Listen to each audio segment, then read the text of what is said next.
Hey guys! Welcome back to my video series where I'm taking skills from dialectical behavioral therapy and modifying them to be useful in everyday life situations and especially useful for students and young adults as they navigate interpersonal relationships, emotions, distress, and essentially how to interact with the world in an effective way. So, since we're getting into the holidays, I figured I would post a quick emergency holiday survival guide video. I know that the holidays are certainly something that bring me a lot of stress, and I think I'm not the only one in that respect. So today what I'm going to do is talk about a few distress tolerance skills for managing spending the holidays, perhaps with your family or with a group of people who are similar to that. And then I'm going to talk about some radical acceptance that might help reduce some stress around the holidays. And finally, some social signaling tips to just make things go a little more smoothly. So let's start with the idea of turning the mind. This one is a hard skill for me in DBT because I don't think it offers a lot of actual practical steps to it, which I prefer, but it's more of a thought exercise. The idea in DBT is that a lot of suffering, which is like a secondary emotion, is caused when your expectations of the situation don't match the reality of the situation. And I think that holidays, and in particular Christmas, is a pretty big trigger for those sorts of events.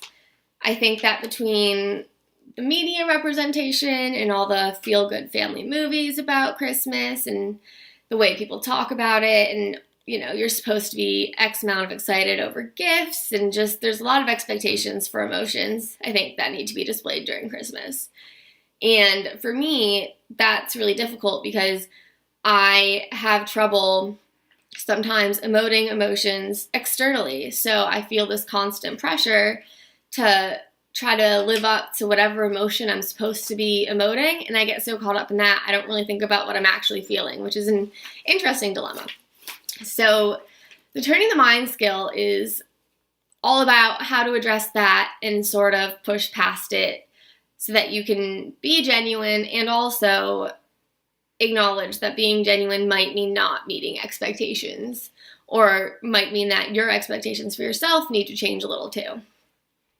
So the idea behind turning the mind is that the first step in the situation, and I'm going to say opening presents on Christmas morning for the situation. So the first step and I like to do this going into it, but you can also do it during the event, is thinking about what your expectations for the morning will look like. So, I'm expecting my parents to love the presents I got them, and I'm expecting to be excited by things I'm getting, and I'm expecting everyone to be nice and caring because it's Christmas, and I'm expecting that no one's going to pick a fight, or, X, Y, and Z. And I think it's helpful to write those down because I think when you write them down, you start to realize, just from family history, that that's pretty unlikely, at least in my case. The other thing I like to check before going into it is what my rules are on the event. So, in my opinion, what's the right way to do this and what's the wrong way to do this? So the wrong way to do this might be, everyone opens presents at once and it's chaotic and no one stops to eat breakfast and no one says thank you and there's a whole scene unraveling. And my right way of doing it might be more organized and very like Norman Rockwell, and everyone's happy and we're eating pancakes, etc. So having those things listed out for me is really helpful because then I can figure out why I'm upset in the moment, and it's because usually, or never, the event isn't matching what I anticipated it being. So turning the mind is being able to compare those and then also kind of throw out your expectations, because at the end of the day, reality is reality, and if you keep clinging on to those rules and expectations you had for the morning, you're going to be upset and disappointed, and you're going to have kind of an air of frustration about you because there's no way that reality is going to change just to meet your expectations. So training the mind is really accepting things for as they are. So I know that someone in my family is going to undoubtedly insult someone else over the equity of gift giving. And I know that chances are breakfast ends up being a lot later than I want it to be, and I'm going to be hungry. And so it's just little things like that where it's like, that's just the way it is. I'm going to accept that. I'm going to tell myself over and over that I'm accepting that as the reality, and in that, it is okay. So I think that's an important mindset to have going in. And I think that also recognizing that a lot of other people might be feeling similar emotions, but it's not your fault or your responsibility to make reality meet their expectations. That's something only they can address. Is also pretty important because I think a lot of burden falls on kids to make sure their parents are actually having the Christmas they want. And I think parents feel the same way in return in how they're treating their kids. But I think that at least it's acknowledged more for them, whereas for us, it's supposed to be just something fun, and we're supposed to be grateful, and we are all of those things.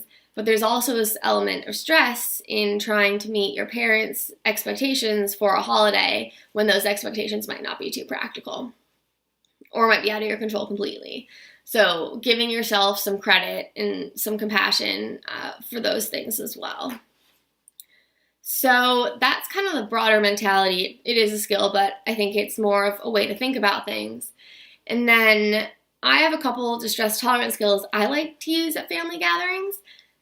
I find family gatherings incredibly stressful, and this year it seems more stressful than last because I was supposed to have graduated college already, and I ended up taking a semester off and then failing a class. So I still have another semester of courses left, which is okay with me, but it's not okay with most of my family.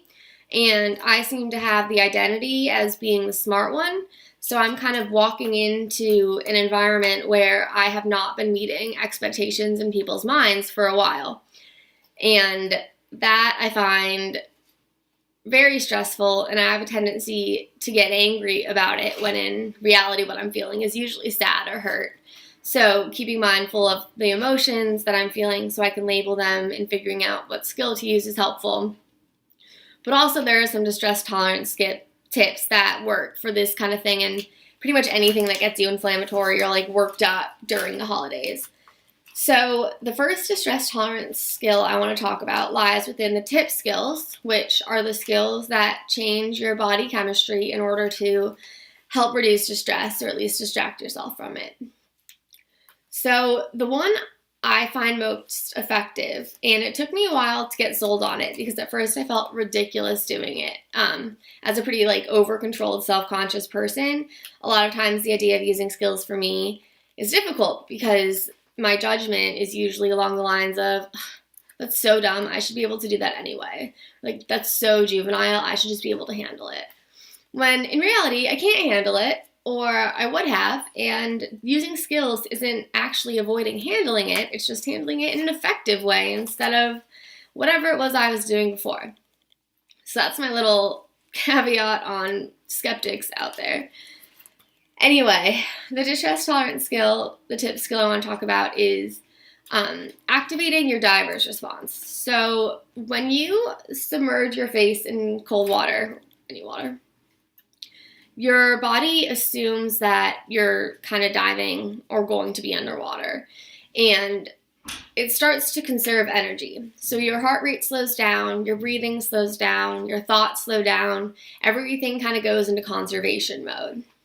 So when you're really stressed out, maybe you're at family dinner or there are just a lot of people around the tree, etc., taking the time to excuse yourself to go to the restroom and maybe just splash cold water on your face, or if possible, fill a bowl and just stick your head in the bowl. And it does sound kind of ridiculous, but it's crazy effective.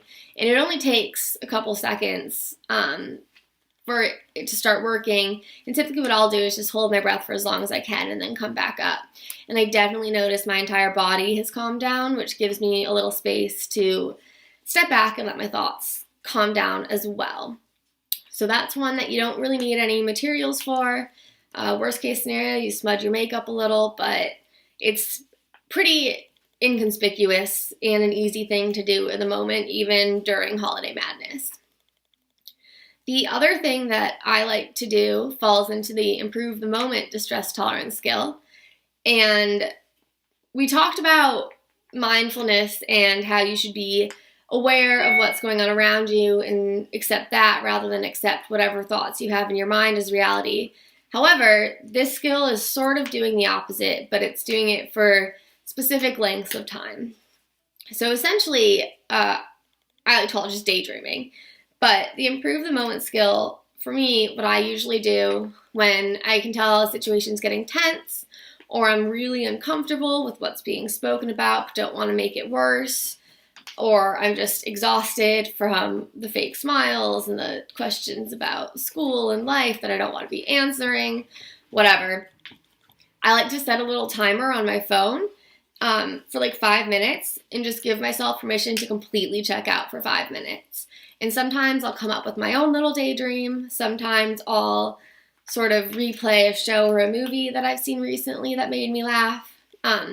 Another way to go about this would be to excuse yourself from the room for a little bit and just watch an episode of something on your phone, or, take some time outside to just observe things there.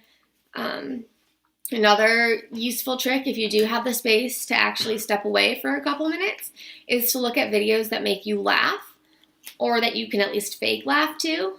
Much like the theory behind the half smile, the body actually can't tell the difference between real or fake laughter in terms of the chemicals it's producing. So if you fake laugh enough, you get some of the same benefits as if you were genuinely laughing. And what I've noticed is usually you end up laughing at yourself anyway, so there's a genuine laugh in there somewhere. Either way, it can't hurt. So improving the moment in little ways like that is definitely a useful skill. And again, I like to just kind of give myself a set time limit and come up with a daydream or imagine something or read a little bit of a book on my phone or watch a little bit of an episode of something if possible. I also really like to look at pretty pictures of things. I still have a Pinterest, so that's that. But I have a lot of boards of, aesthetically pleasing mugs or cool vacations I'd like to take, and sometimes I'll just shift through those for a couple seconds when I feel myself getting really tense. And for me, a lot of that is about reminding myself there is a world outside of this one experience, and it can be beautiful and exciting, and I want to experience it. I just got to get through this first.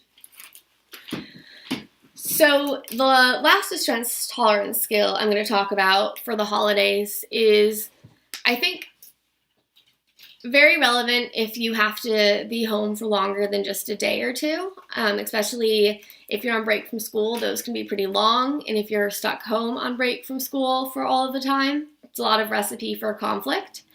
I think there's also an awkward dynamic, even with like high schoolers and also college students and their parents, with this idea of developing freedom versus still being sort of under their control. And I think that plays out in a lot of conflicts in the house over rules, over respect levels and maturity and stuff of that nature. So one DBT skill that I thought was pretty funny when I first heard of it, but have come to really enjoy, is called alternative rebellion. So essentially, it's almost like selecting something that's safe enough and hopefully not permanent enough that it won't get you on the radar or in severe consequences, but it's enough of a little rebellion to, make you feel like you're not just listening to your parents and giving in. And for me, I hate when people tell me what to do. So I have like a list of things that can do that I know people don't love, but I can do them, which I'm not advocating for that mentality, but if you have that mentality, you're not just going to get rid of it for the holidays. If I learned the hard way, it's definitely something to work on longer term, but there are tricks to kind of manage it. So one thing I really like to do is pierce my ears. I have a couple in now, but that is something that my parents aren't upset about. and I can take out the earring if it doesn't work. And usually it ends up closing up anyway because I'm piercing my own ears with earrings from like Forever 21. But it does give me a sense of kind of, screw you guys, I do what I want, which is what I'm still sort of looking for a lot of the times when I'm frustrated with my parents, which might be immature, sure, but it's there and it needs to be managed somehow. And fighting is not a very effective way. Another thing might be to wear something that your parents might not approve of for Christmas dinner or to church or whatever you have to go to, as long as it doesn't get you in too much trouble, or at least as long as you're prepared for the trouble. Some people like to get tattoos, which my parents would kill me. I do have tattoos. I have used that skill. It has not gone well. So I would say for that, make sure that, again, the consequences aren't going to be worse than if you didn't practice the skill. The important thing is to make sure you're not using alternative rebellions that harm yourself. So I think for people with eating disorders, holidays can be a really hard time. And I think in some ways, not eating is in its own right some sort of alternative rebellion. So this would be like picking other things that are less harmful to engage in that give you a similar sense of, control, or prove to people you're not really consenting to their behavior, you're just stuck with it, stuff like that. So the last thing I'm going to talk about really quickly is the idea of using social signaling over the holidays when you're in groups of people. I get stressed out just thinking about it, so I can definitely relate to anyone with a little bit of social anxiety, or even just a dislike of awkwardness, which is pretty prominent when you're seeing people you don't usually see or after things have changed, etc. But one problem I think we run into a lot is we have a lot of defenses up that are visible without knowing that we have them on. I know in RO, DBT, they use a story where, someone from a castle goes into the market to try to make friends, but he brings with him his hunting dogs and a bunch of swords and armor, and then can't figure out why he's not making any friends. And it's a really long-winded story that is just a way of saying, like, if you're exuding emotions that make people afraid or not want to be around you, it's going to be hard to make friends. Now, perhaps you don't want to make friends with the people over the holidays, but you do, I think, want to slide under the radar enough to not have to deal with any consequences from how you've behaved with them. And one easy way of sort of getting yourself into that mode is trying to activate your social safety signal.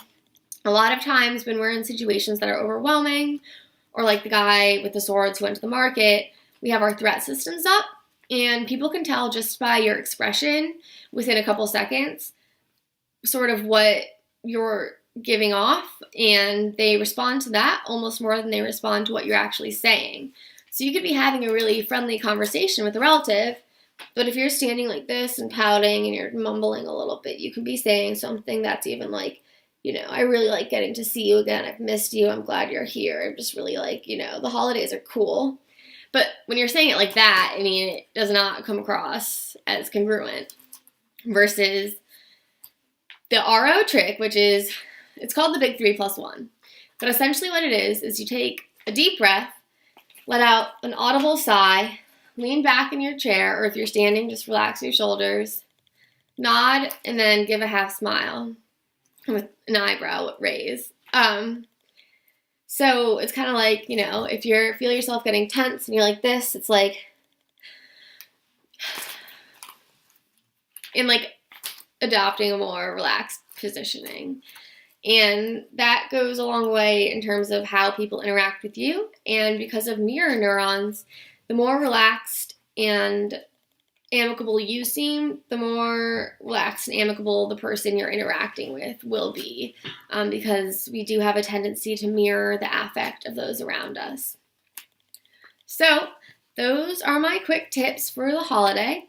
Remember the distress tolerance skills. Anything you can do to distract yourself or essentially just not make the situation worse. A lot of holidays is just not making the situation worse. So we went over the diving response skill, the improve the moment skill, and the alternative rebellion skill for that. And then talked about reducing suffering through acceptance that your life might not resemble, It's a Wonderful Life or some cheesy ABC Christmas movie, but A, no one's at fault because it doesn't. That's just reality. B, it's not your responsibility to make that a reality for your family. And C, if you just accept it for what it is, you'll reduce secondary emotions and stress around that situation. And then, finally we talked about making sure you're giving off a signal of social safety when you're around people these holidays, because they'll mirror that back to you. And if you want to use social signaling to tell people to kind of stay away, activating your threat system is helpful, but I think it's really just important to be mindful of what social signals you are giving off and making sure that they're the most effective for the situation. So I'm off to Chicago for the holidays. I hope all of you have a great Christmas and New Year's, or whatever holiday you celebrate, and I will be back with more videos soon.